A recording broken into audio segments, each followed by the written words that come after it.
Do you wish to create artworks that look so realistic people mistake them for photos? Well, you have come to the right place. My name is Seamus and I specialise in creating realistic pastel artworks. Please join me for this short tutorial on how to quickly draw photorealistic cherries with pastel pencils. My aim for this lesson is to show you just how easy it is to create highly realistic drawings using just pastel pencils. In my opinion, pastel pencils are easier and faster than normal colour pencils. They are so easy to blend, you can put down so many layers and the colours are always very vibrant. Whether you are beginner, new to pastels or you want to improve your pastel skills, I'm pleased to talk you through how I created this drawing. So to start, we're going to begin drawing these two stems. This drawing size is relatively small, so having a sharp pencil really does help here.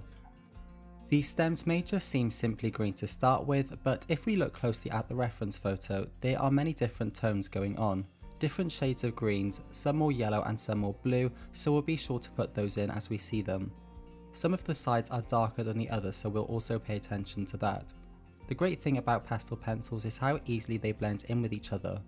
Drawing multiple layers of various colours and tones automatically smooths the pigment out, so no blending tools are needed.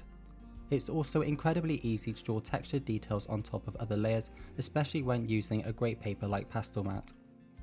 As there are two cherries in this drawing, I'm going to quickly speed through this first one so you have an idea of what to expect, and then talk you through the second one. But here you can see how easily this realistic cherry is starting to appear.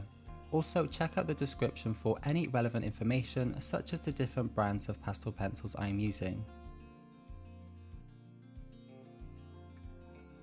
So to begin drawing in this cherry, I first opt for a darker red to create a smooth base layer in this dark band that covers the two main highlighted areas.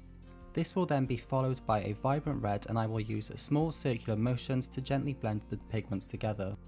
Before I continue, I just want to very quickly let you know that I have this full cherry drawing tutorial over on Patreon. This is a much more in-depth real-time lesson so you can follow along and draw with me. This lesson will also feature all the exact pencil colours used, along with much more voiced over content to give you the fullest understanding of how to create realistic art with pastel pencils. I will also provide you with a printable reference photo and show you how to transfer the image to get accurate outlines. I will then walk you through my method of how to choose the correct colours from the reference image. If you would like even more guidance with creating realistic art, as well as this cherry tutorial, my Patreon also includes many other art tutorials and lessons to help you improve your skills and knowledge. There are all sorts of in-depth lessons on different mediums and explanations on how I use various tools to aid me in creating lifelike artwork. The subscription options are monthly and you can cancel at any time that suits you. The great thing about Patreon is that for a small monthly fee, you can instantly unlock and gain access to all the past lessons that I have already published so that you can start learning my full methods and techniques straight away.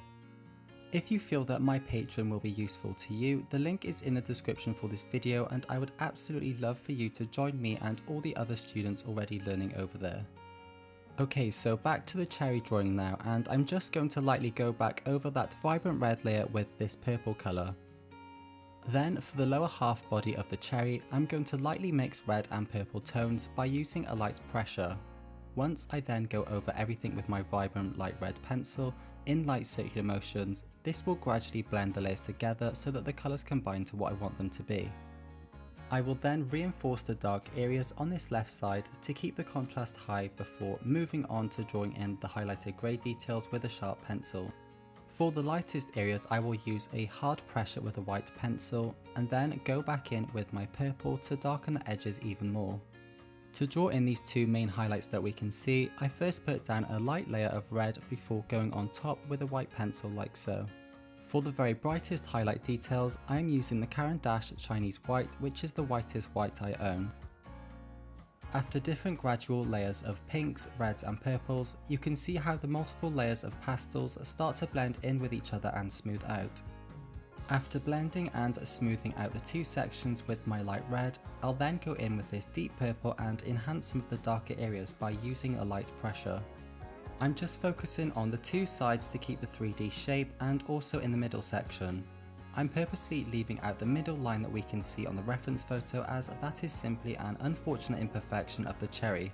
I'm just choosing to leave this out. To draw in the shadow, I first map out the darkest underneath section with a black, and then I use varying shades of grey to complete the different sections. Drawing light shadows on white paper can be difficult, but I find that layering very light greys with whites gives the perfect subtle effect. To carry on, I'm just using a light pressure with a black and dark purple to further refine the dark areas and to start introducing the small dimple textures that we can see on the surface of the cherry. Again, as we add these subtle textures in, we only need to use a light pressure for this, as we want to complement the layers underneath, not override them with too much pigment. So now I'm doing the same, but adding textures with lighter colours such as pinks and light reds. If you would like to know how I sharpen my pastel pencils, you can click the card above now to watch my video which has a helpful section on this.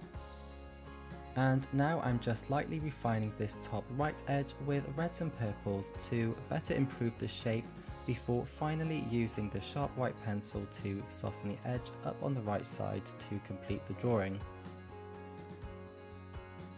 If you've made it this far, thank you so very much for watching this short tutorial. I really hope it has given you a bit of an insight into how you can use pastel pencils to create realistic drawings. Check the description out for any relevant links, and also please feel free to check out Patreon, where you can find the full in-depth tutorial for this cherry drawing and much more. Thank you very much again for watching, and I hope to catch you in the next one. Before you go, check out this pastel pencil guide. It's packed with tons of useful information and it's free.